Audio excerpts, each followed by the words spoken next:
Hello guys, আসসালামু আলাইকুম। আজকে আমি আপনাদের জন্য খুবই মজাদার তেলাপুঁয়া মাছের বারবিকিউ মাটির চুলায় তৈরি করে দেখাবো। আশা করছি ভিডিওটি ভালো লাগবে। তেলাপুঁয়া মাছের বারবিকিউ তৈরি করব, তার জন্য আমি বেশ বড় সাইজের কিছু তেলাপুঁয়া মাছ নিয়ে নিয়েছি। আর মাছগুলোকে আমি সুন্দর করে পরিষ্কারভাবে ধুয়ে নিচ্ছি। এবার যে ধোয়া হয়ে গেলে এখন আমি মাছগুলোকে একটু কেটে নেব। মাছের মাছ বরাবর অর্থাৎ পেটের সাইডে আমি একটু লম্বালম্বিভাবে কেটে নিয়েছি। আর এখন মাছের উপরে একটু ডিপ করে একটি ছুরির মাধ্যমে কেটে নিচ্ছি, যাতে করে মশলাগুলো ভালোভাবে মাছের মধ্যে ঢুকানো যায়। মাছের সবথেকে বারবিকিউ তৈরি করার জন্য মজাদার হলো মশলা ভালোভাবে ঢুকিয়ে দেওয়া বা মশলা সব স্থানে প্রবেশ করানো। তো আপনারা দেখতেই পেয়েছেন যে কতটুকু পরিমাণে ডিপ করেছি। মাছ কাটার ক্ষেত্রে অবশ্যই খেয়াল রাখতে হবে যেন মাছের বড় কাঁটাটা কেটে না যায়। তো এখন আমি এখানে 1 চামচ হলুদের গুঁড়ো অ্যাড করে দিচ্ছি 1.5 চামচ পরিমাণে মরিচের গুঁড়ো, সামান্য পরিমাণে দিচ্ছি লবণ, এটা যার যার স্বাদ মতো। 1 চামচ দিচ্ছি জিরা ও ধনিয়া গুঁড়ো, 1 চামচ রসুন বাটা, হাফ চামচ আদা বাটা,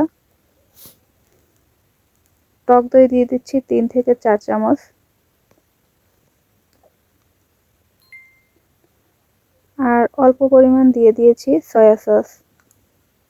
এখন আমি সবগুলো মশলা একত্রে করে মাছগুলোকে মেখে নিচ্ছি। মাছের সব সাইডেই আমি মশলাগুলো লাগিয়ে দিচ্ছি।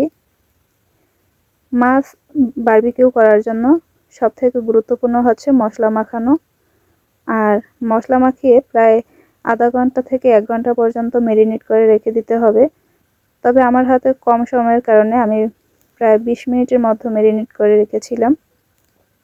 তো এই পর্যায়ে আমার মাছ ভালোভাবে মশলা মাখাচ্ছি। আর অবশ্যই খেয়াল রাখতে হবে যে মশলা মাখালে ভিতরের সাইড অর্থাৎ পেটের মধ্যে যেন মশলা না থাকে।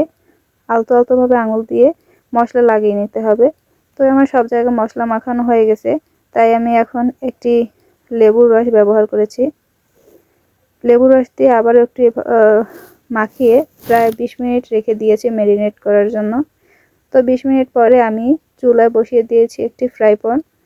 তো তাতে বেশ পরিমাণ সাদা সয়াবিন তেল অ্যাড করে দিয়েছি এবং তাতে মাছগুলো একটি একটি করে দিয়ে দিয়েছি।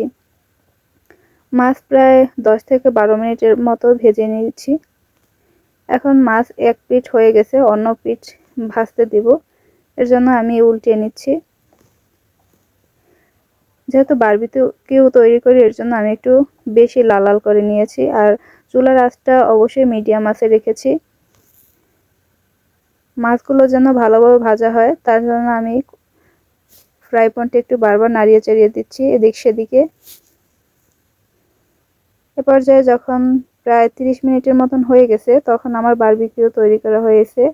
এই যে আমার বারবিকিউ তৈরি করা শেষ। তো আমার ভিডিওটি আপনাদের কাছে কেমন লেগেছে?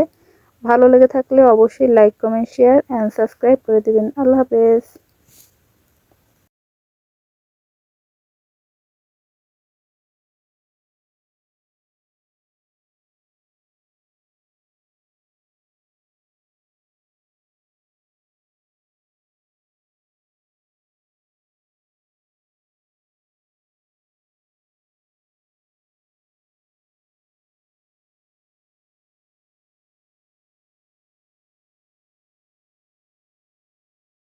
এই যে দেখতে পাচ্ছেন মাছের এপিঠ ওপিঠ ভাজা হয়ে গেছে। প্রায় 30 মিনিট পরে আমি একটি প্লেটে বেড়ে নিয়েছি।